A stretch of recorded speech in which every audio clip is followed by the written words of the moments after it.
Hi everyone, thank you for joining me. Today I'll be reading through an article I wrote on Mulatrikona, exaltation, and the deeper structure of perception in astrology. Some of you might have seen this article. It explores how planetary dignity functions beyond simply technical definitions. In this video, I'll take you through the article itself, and in between, we'll pause for a few short clarifications to make the ideas more accessible. So you'll hear the full depth of the article with some paraphrased reflections to help connect the concepts, especially if you are unfamiliar with certain terms. This is really about understanding how perception and polarity and planetary strength interact as part of a larger structure. So how the zodiac reflects movement, contrast, and meaning in a coherent way. I'm very happy that this conversation is happening on Vic DeCara's YouTube channel. This has always been a space for exploring the deeper side of astrology, and I think this article perfectly fits into that. So let's dive in. Mulatrikona, exaltation, and the mirror of perception. Everything begins in observation. This is the foundation of astrology, where motion reveals meaning. It is through perception that time becomes visible, that movement becomes meaningful, that existence takes depth. Time is the condition through which karma unfolds. Karma, from the Sanskrit root kri, means action. It refers to the principle by which every act carries a consequence. Time allows a cause to ripen into its result, giving movement its imprint. The planetary cycles flow with time, shaping how we experience it, revealing its rhythm. The way we know a moment, the way we sense a beginning, a shift, a culmination, all of it arises through this celestial motion, inseparable from our sense of becoming. It means astrology starts with how we see and how we experience the world. It's not a random thing. The patterns that we see in the sky reflect something deeply meaningful about life itself. Not exactly. Karma means action. So every choice has a consequence, which is not mechanical or fixed. So it's more like planting seeds that grow over time. And these are shaped by what we do and how we respond. So the planets move in cycles, and those rhythms shape how time feels to us when things start, when challenges arise, and when life transforms. So they reflect the timing of events in our own lives. Now let's proceed to the second part, modality or triplicity, that threefold articulation of beginning, middle, and end, arises from the sun's path across the zodiac. From our vantage on Earth, the sun moves rhythmically from one cardinal point to another. Equinox to solstice, solstice to equinox, forming a cycle of initiation, stabilization, and transformation. This is how time becomes perceptible, the rhythm through which all things arise. In this rhythm, causality and synchronicity reveal two different patterns through which events unfold. Most of what we experience follows a causal order, action unfolding through time, where past intentions shape the present. This is karma, the return of what has been set in motion, not as an external punishment, but as a natural echo from within. No divine judge measures our deeds. Karma flows within the fabric of reality. Each action leaves its mark. Each intention matures over time. Though shaped by the past, every choice carries the power of freedom. When we face difficulties or challenges, they don't just block us, they also create opportunities to change or choose a new way forward. However, these new choices are influenced or shaped by what we have experienced and remember from the past. Some moments arise beyond this sequence. They carry meaning without traceable cause, as if inner and outer worlds meet in one moment. These are synchronistic. Carl Jung described synchronicity as an acausal connecting principle, not bound by linear time, but by depth of significance. Such events are not random. They reveal a profound alignment between psyche and world, between image and event. In these moments, meaning flashes forth, not through consequence, but through correspondence. Both karma and synchronicity speak through the same sky, where time, memory, and presence entwine.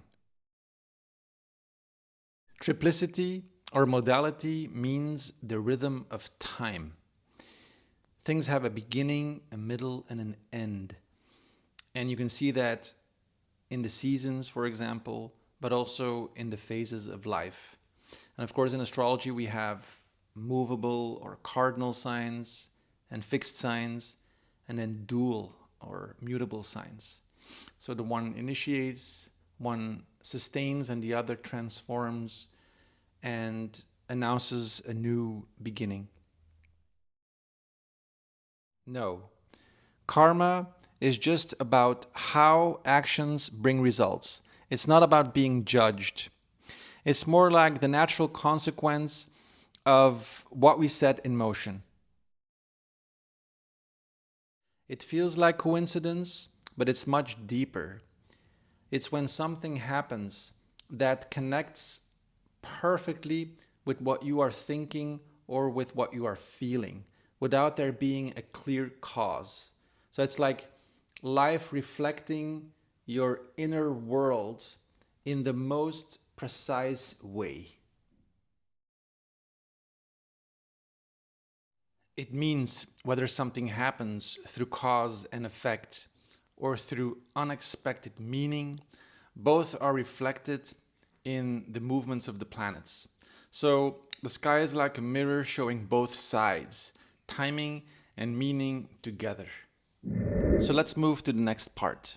Within this rhythm lies a deeper polarity. Atma, the individualized consciousness that perceives reality from a single vantage, and Manas, the subtle mind through which experience is received and interpreted. These are terms from Sanskrit, rooted in the philosophy of Vedanta. Atma refers to the self, pure awareness, while Manas is the inner instrument that processes emotion, sensation, and thought. The sun symbolizes Atma, the centered radiance of identity and presence. The moon, which reflects the sun's light, symbolizes Manas, the receptive mind through which we feel and imagine. Together, they form the core of perception. In Vedic astrology traditions, the sun is linked to the right eye and the moon to the left. Perception itself being split across this radiant polarity. Kind of. Atma is pure awareness. It's the part of us that perceives. In Vedanta, it's our consciousness. So not our personality or our memory, but the core of being aware. Manas is the mind, but not just thinking. It's how we feel and imagine. It's how we sense the world. So it's much more emotional and subjective, like the filter through which we experience life. And in astrology, the moon is manas. Through the moon, we experience ourselves subjectively. Because the sun represents the source of light and identity. The sun is steady, it's radiant, and it's at the center. Just like our conscious awareness at the center of how we experience reality. The sun and the moon are seen as the two eyes of perception. One is more direct and active, and the other one is more reflective and receptive. Together, they symbolize how we see life in a balanced way. I am now going to read the fourth part. The overlay of the pattern of 2, sun and moon, with the pattern of 3, triplicity, produces a dynamic rhythm. This rhythm appears through key pairings. Aries, a movable sign, and Taurus, a fixed sign, mark the exaltations of the sun and moon. Cancer, movable, and Leo, fixed, mark their homes or their domiciles. Libra, movable, and Scorpio, fixed, mark their falls. Capricorn, movable, and Aquarius, fixed, mark their detriments. Through these alternating signs, a pattern of perception emerges, one that weaves presence, movement, and reflection into a coherent field. When the binary of reflection, 2, is infused with the dynamic rhythm of motion, 3, a third dimension opens and the field begins to articulate itself. This gives rise to a quaternary order, the fourfold division of experience.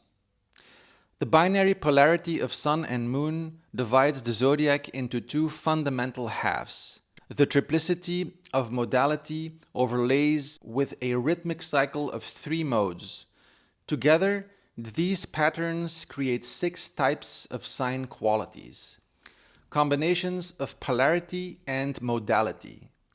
The zodiac's spatial and symbolic arrangement groups these into 4 natural quadrants, producing a quaternary order.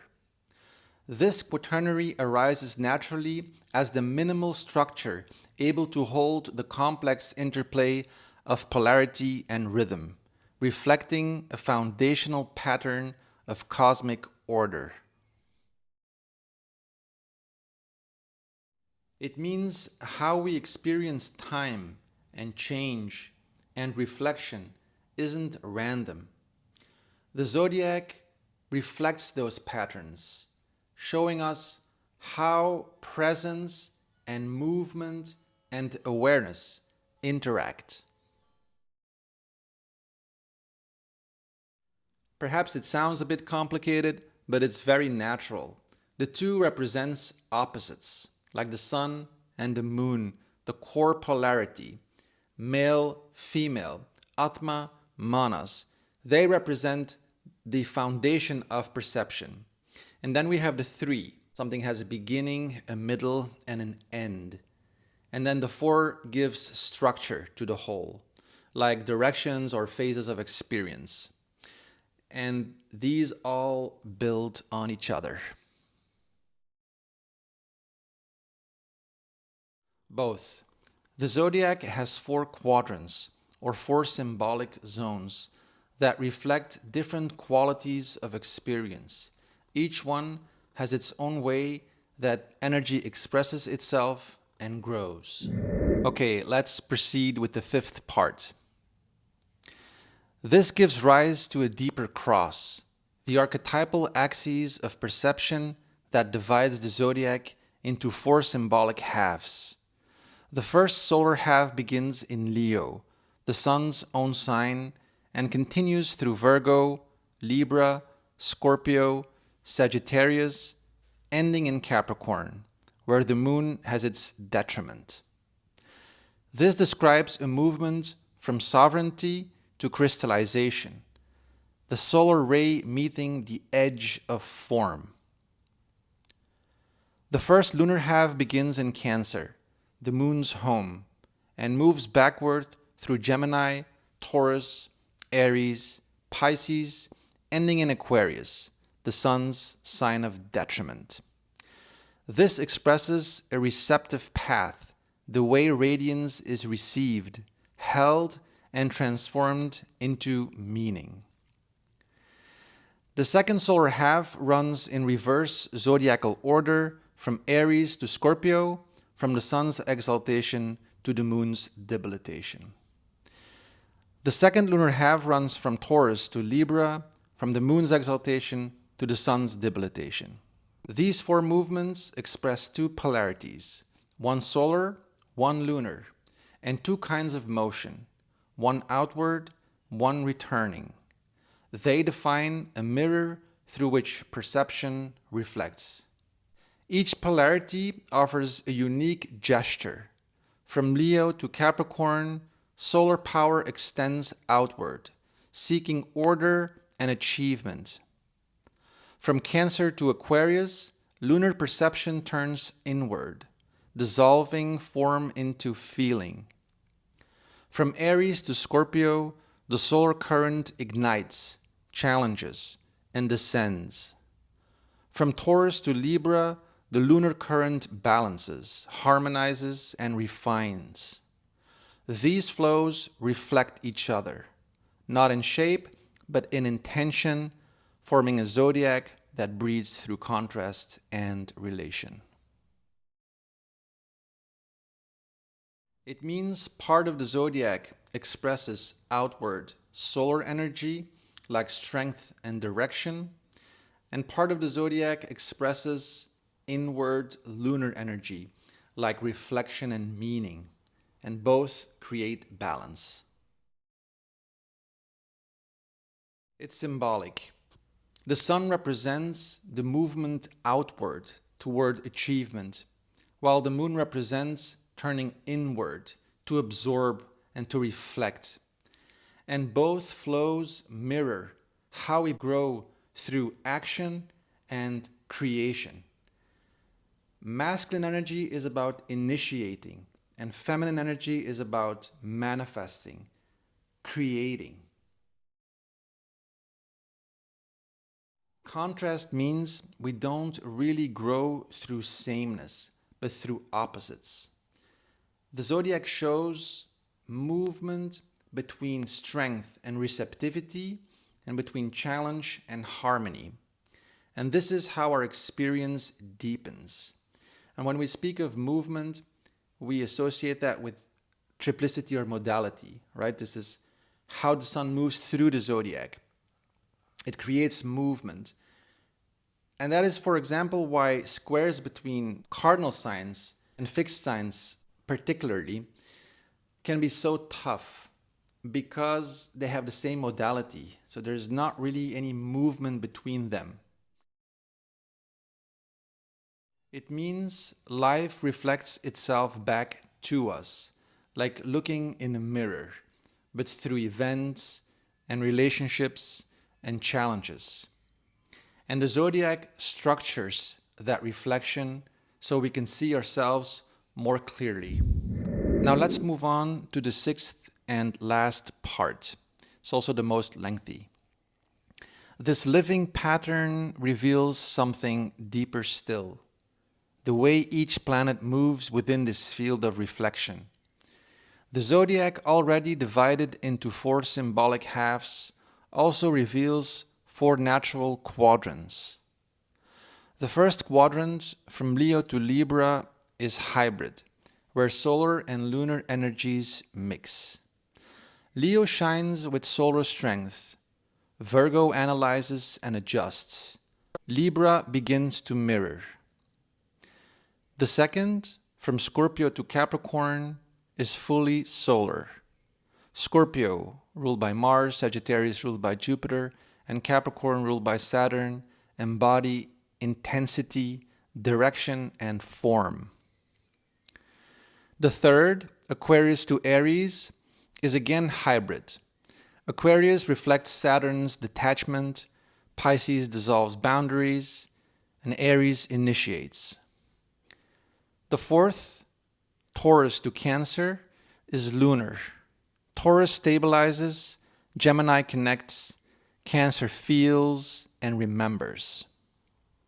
Each quadrant expresses a distinct quality of being, a context in which planets grow. This sets the stage for Mulatrikona. Mula means root. Trikona means triangle or trine. The Mulatrikona of a planet is its field of rooted potency, where it is stable, expressive, yet supple. It is not its peak, its exaltation, but its natural zone of growth. The Sun has Mulatrikona in Leo, the Moon in Taurus, Mercury in Virgo, Venus in Libra, Mars in Aries, and Jupiter in Sagittarius, Saturn in Aquarius. These signs offer a planet its inner ground, where it finds coherence and range. What is striking is that nearly every planet must cross two axes of perception to reach exaltation from Mulatrikona. These axes form the big archetypal cross of perception. One axis runs between Leo and Cancer versus Capricorn and Aquarius, and the other runs between Aries and Taurus versus Libra and Scorpio. These two primary axes structure the field of perception. For example, the Sun moves from its root in Leo across to its exaltation in Aries, crossing both axes. Only two planets remain within their quadrants, without crossing both primary axes. The Moon has its Mulatrikona in Taurus, a feminine sign, and stays within the same lunar quadrant. Mercury, with both its exaltation and Mulatrikona in Virgo, also a feminine sign, remains in the hybrid quadrant. Their Mulatrikona in feminine signs indicates a process less about assertion and strength and more about stability and receptivity. Mars, however, crosses only one axis.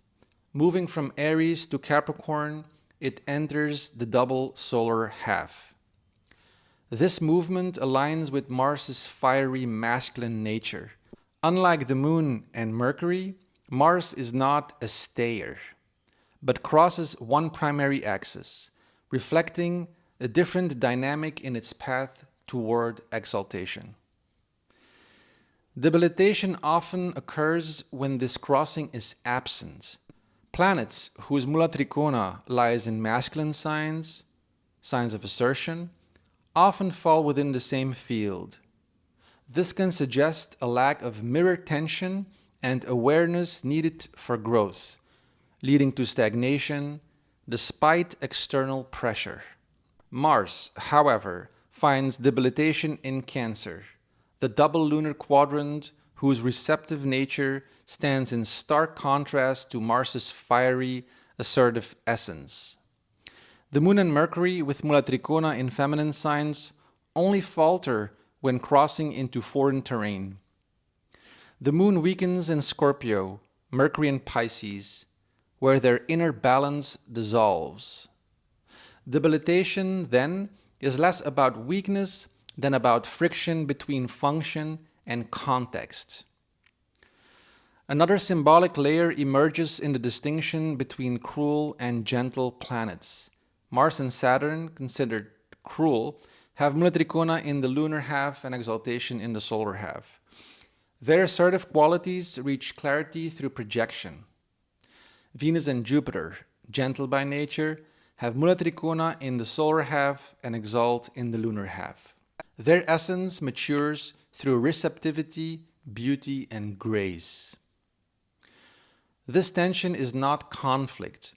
It is the structure of perception itself.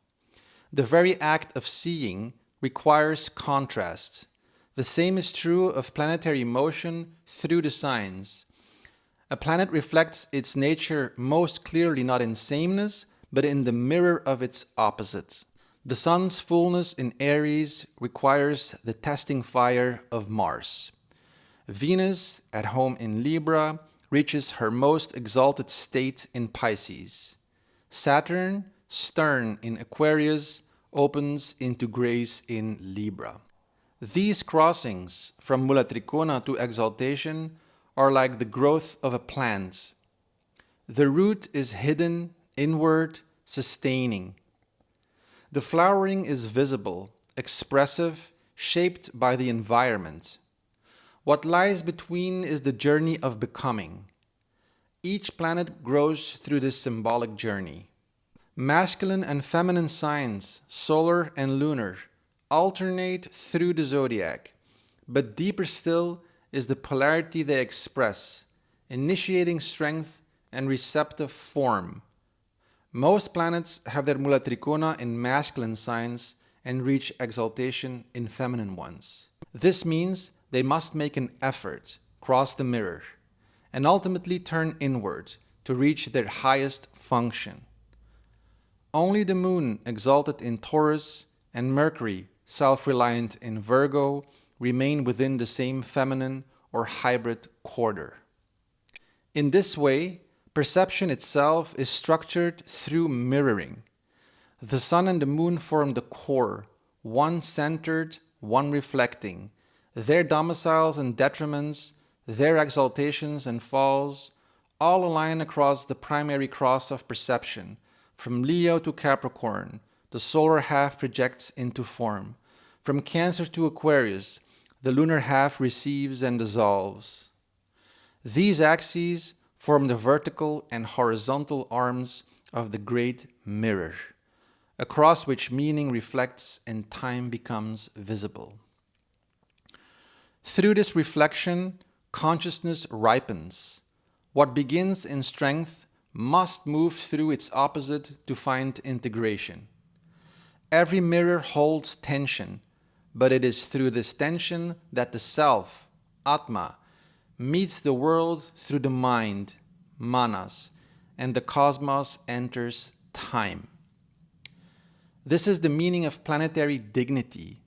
Hierarchy is replaced by resonance, a system through which radiance, time, and perception move together, always toward awareness. From this vision of radiance, reflection, and planetary ascent, a deeper symbolic truth unfolds. At its core is the interplay of polarity, action and reflection, assertion and reception, masculine and feminine.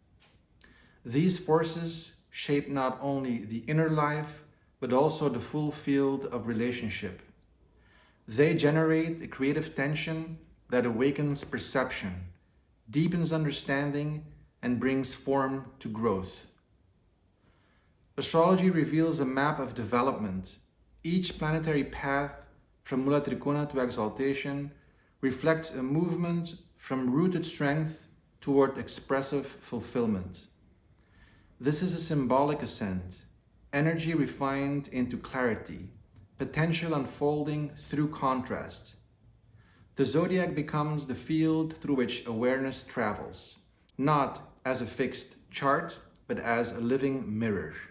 Masculinity and femininity here are not categories, but currents. Masculine energy initiates and asserts. Feminine energy gathers, shapes, and sustains. Every planet holds both, but expresses them in distinct proportions. The movement across the perceptual axis, from strength through refinement, reflects a deeper transformation. It is the journey toward conscious integration and balance. Relationships reveal this most clearly. To meet the other is to encounter one's own reflection. In love, in conflict, in parenting or friendship, we are drawn to what stands across from us. Through this mirroring, the inner self becomes visible. In ancient traditions, this reflective process is considered essential, a path through which the soul matures. It is in the eyes of the other that insight dawns. It is through this crossing that radiance deepens into wisdom. To grow is to move toward the opposite. To integrate is to reflect. Just as the right eye needs the left, the mind completes the heart.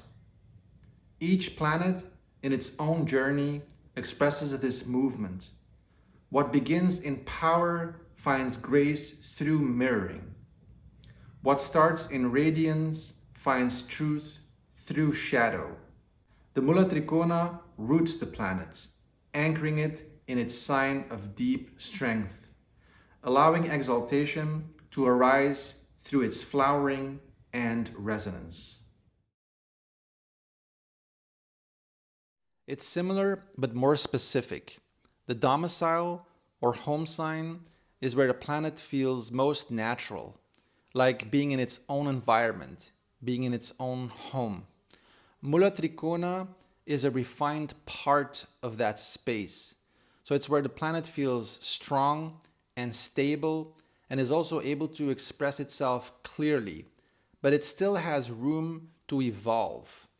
So it's not its peak, it's not its exaltation. It's a place of rooted strength and growth. Because growth happens through contrasts. To reach their highest expression, most planets have to move toward their opposite, like crossing a mirror to complete themselves. It's a traditional term. Mars and Saturn are cruel or krura planets or harsh planets because they test us and push us and challenge us. And of course, life is or can be harsh, and so we need good, cruel planets. And then Jupiter and Venus are gentle planets or Samya because they bring harmony and ease. And both are needed, of course, and they express differently across the zodiac. It means life reflects back to us through opposites. And the zodiac is designed so everything has a counterpart. And growth comes from seeing ourselves in what is across from us. It's about resonance, how well a planet functions in its context. Some signs will help a planet express clearly, others will create tension. But even tension helps growth. So it's like finding maturity through experience. Everything we've explored, the sun and the moon, the big archetypal cross of perception, Mulatrikona, exaltation, it all points to one simple truth. Growth happens through reflection, through contrast, and through moving toward the opposite. Astrology is a way to see how life unfolds, how perception deepens, and how the self expresses itself through time. The zodiac is not fixed, it's alive, like a mirror where we meet ourselves again and again. If this way of looking at astrology resonates with you, or you want to understand your own chart in this light, feel free to reach out or keep exploring these ideas with me. Thank you very much for listening.